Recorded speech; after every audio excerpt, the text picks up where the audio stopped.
अभिभाषण हुआ है, मैं बिहार विधान परिषद के उन सभी माननीय सदस्यों को धन्यवाद देता हूं, जिन्होंने भारतीय राज्यपाल के अभिभाषण में भाग लिया। माननीय राज्यपाल महोदय ने अपने अभिभाषण में सरकार की उपलब्धियों एवं प्राथमिकताओं को विस्तार से बताया है। दिया जाएगा समय। इसके लिए बोलने दीजिए बैठिए ना, हम बोल दिए, आप माननीय राज्यपाल के प्रति जो संशोधन आभार व्यक्त करना चाहता हूं। संशोधन आपने दिया, मैं सदन के समक्ष अपनी कुछ माननीय सदन नेता बोल रहे बातें हैं, माननीय मुख्यमंत्री बोल रहे हैं, रखना चाहता हूं। नहीं,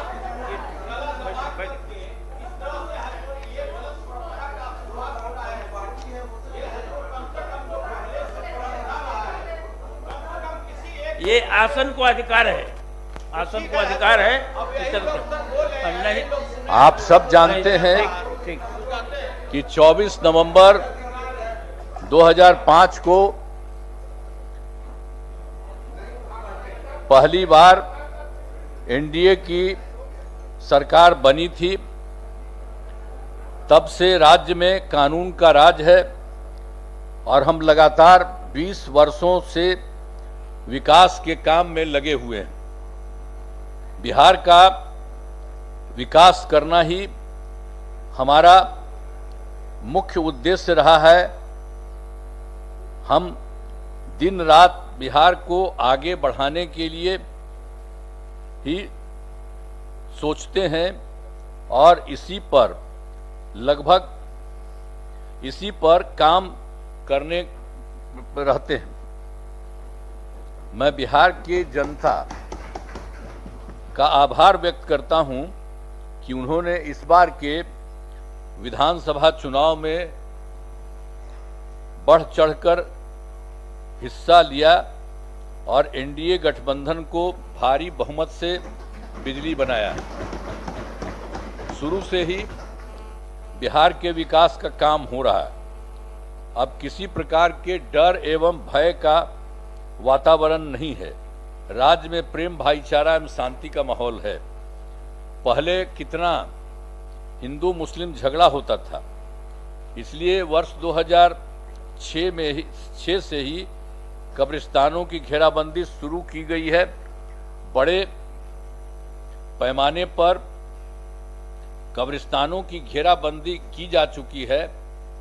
अब कोई झगड़ा झंझट नहीं होता है। वर्ष 2016 से 60 वर्ष से पुराने हिंदू मंदिरों की घेराबंदी की गई है और जिसमें चोरी आदि की घटनाएं नहीं होती। सर्वप्रथम शिक्षा एवं स्वास्थ्य के क्षेत्र में विशेष ध्यान दिया गया है। हम लोगों ने बड़ी संख्या में नए स्कूल खोले और नियोजित शिक्षकों की बहाली की। लड़के लड़कियों के लिए पोशाक और साइकिल योजना चलाई। बिहार लोक सेवा आयोग द्वारा 2,58,000 सरकारी शिक्षकों की बहाली की गई है। वर्ष 2006 से 3,68,000 नियोजित शिक्षक बने थे, जिसमें से बिहार लोक सेवा आयोग द्वारा उन्हीं में से 28,976 सरकारी शिक्षक बन गए, उसमें पास हो गए थे। तो फिर सरकार ने तय किया कि नियोजित शिक्षकों को बीपीएससी की परीक्षा देने की जरूरत नहीं है, उन्हें मामूली सी परीक्षा लेकर सरकारी शिक्षक बनाया जाए। तो इनके लिए उन्हें 5 मौके तय किए। अब तक 3 परीक्षाओं का आयोजन हो चुका है, जिसमें 2,62,000 नियोजित शिक्षक पास हो गए हैं। अब केवल 77,000 शेष बच गए हैं और जिन्हें 2 मौके और दिए जा रहे हैं। अब कुल मिलाकर सरकारी शिक्षकों की संख्या अब हो गई है 5,20,000 हो गई है। अब खाली 77,000 बचा, उसके लिए वो नहीं कुछ किया है, तो उसके लिए किया जा रहा है और भी समूचा कोशिश किया जा रहा है। अब स्वास्थ्य सेवाओं में सुधार किया गया। पहले स्वास्थ्य जो है व्यवस्था बहुत खराब थी। प्राथमिक स्वास्थ्य केंद्र में इलाज के लिए प्रति माह मात्र 39 मरीज ही आते थे। पहले वाले जो पहले सरकार थी उस समय का यही होता था, आते थे, यानी प्रतिदिन 1 या 2 मरीज आते थे। यही हाल था पहले उन लोगों का। इसीलिए हम लोगों ने काम किया है 2006 में ही अस्पतालों में मुफ्त दवा और इलाज की पूरी व्यवस्था की गई है। अब प्राथमिक स्वास्थ्य केंद्र में हर महीने औसतन 11,600 मरीज आते हैं। पहले मात्र 6 मेडिकल कॉलेज पहले थे और उन लोगों को नहीं बढ़ा था, पहले ही से था, तो इन लोग का इतना दिन था, कभी कुछ नहीं बढ़ाया था। तो मेडिकल कॉलेज जिनकी संख्या उन लोगों को हम लोगों ने कर दिया है 12, और उसके अलावा और हर गार के लिए कर रहे हैं सभी जिलों में 47 में। तो नए मेडिकल कॉलेज बनाए जा रहे हैं और जिनके शीघ्र पूरा किया जा रहा है। बाकी सब उतना तो कर दिया था 6 से 12, अब बाकी समूचा जगह पर करा दिए हैं और तेजी से काम हो रहा। अब उसके अलावे पहले मात्र 6 मेडिकल कॉलेज थे, आज जिनकी संख्या अब 12 हो गई है। तो हम लोग बता ही दिए आपको कि उतना हो गया और बाकी उसके अलावे कर दिए। तो पटना मेडिकल कॉलेज और अस्पताल को 5,400 बेड तथा अन्य 5 पुराने मेडिकल कॉलेज को 2,500 बेड का किया जा रहा है। साथ ही IGIM से ही देख ले लीजिए, सब लोग जो पहले वाले था, जो सबसे पहले उन लोगों का था 6, तो उन 6 लोगों का भी तो आप जानते हैं पटना मेडिकल कॉलेज अस्पताल का कितना हम शुरू से जा करके कितना उसका विस्तार किए और सब कुछ हो रहा है। और उनका हम लोगों ने तय कर दिया है कि 5,400 बेड तो अभी कुछ हुआ है और हो रहा है बहुत तेजी से काम। और उसके अलावा 5 पुराने जो मेडिकल कॉलेज हैं उनके लिए भी काम किया जा रहा है। उन सब के लिए 2,500 बेड का किया जा रहा है। अब साथ ही जो है एक यहाँ Indira Gandhi institute of medical science वो था, तो उसको भी हम देखें, उसका तो हम देखे कम था, तो उसको बहुत ज्यादा काम करवाएं और करवा रहे हैं उसका हम।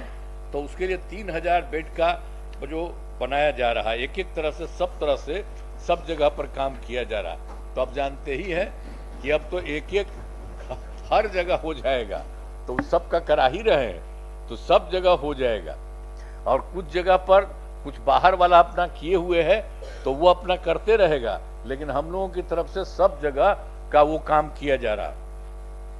तो राज्य में सड़कों पुल पुलियों का निर्माण कराया गया है। राज्य के सुदूर क्षेत्रों में 6 घंटे में पटना पहुंचने के लक्ष्य को वर्ष 2016 में पूरा कर लिया गया। अब राज्य में बड़ी संख्या में सड़कों का पुल पुलियों, रेल ओवर ब्रिज, बाईपास एवं एलिवेटेड रोड का निर्माण किया गया। अब जिससे लगभग 5 घंटे में सबसे दूर वाले क्षेत्र में पटना पहुंचना संभव हुआ है। ये सब किया जा रहा है सब जगह। वो जो हम लोग पहले शुरू में कर दिए थे सड़कों पुल पुलियों का, तो उसे कर दिए बहुत दूर वाले को पटना आने में 6 घंटे, अब उसके बाद फिर कर दिया गया है, अब 5 घंटा में वहां आ रहा। तो एक तरह से सब काम हो रहा है। तो इसे और बेहतर करने का प्रयास जारी है और जिससे लगभग 5 नए एक्सप्रेस वे सड़कों का निर्माण तथा प्रखंड मुख्यालयों का चौड़ने वाले सड़कों का 2 लेन चौड़ीकरण किया जाएगा। और फिर वर्ष 2008 में भी हम लोग बहुत सारा काम किए थे। कृषि रोड मैप बनाकर काम किया गया, जिसमें कृषि के क्षेत्र में बहुत अच्छी प्रगति की।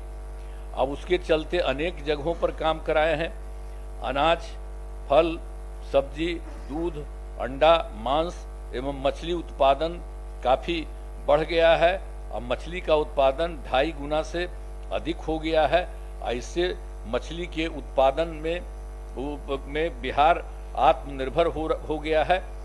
साथ ही किसानों को आय बढ़ी है, किसानों की आय बढ़ी है।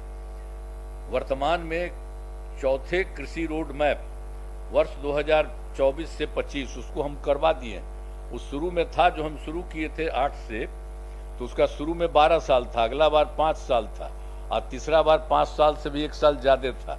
अभी फिर और कर रहे हैं, तो ये सब का बहुत अच्छा काम हो रहा है। तो वर्तमान में कृषि रोड मैप 2024 से 2019 के तहत योजनाओं पर तेजी से काम हो रहा है। और फिर वर्ष 2015 में 7 निश्चय के तहत आर्थिक हल युवाओं को बल, आरक्षित रोजगार, महिलाओं का अधिकार, हर घर तक बिजली। आप हमारे चैनल को लाइक सब्सक्राइब जरूर करें और सभी प्लेटफार्म पर उपलब्ध है। सिर्फ बिहार हलचल न्यूज़, जन जन की आवाज़ देखते रहें।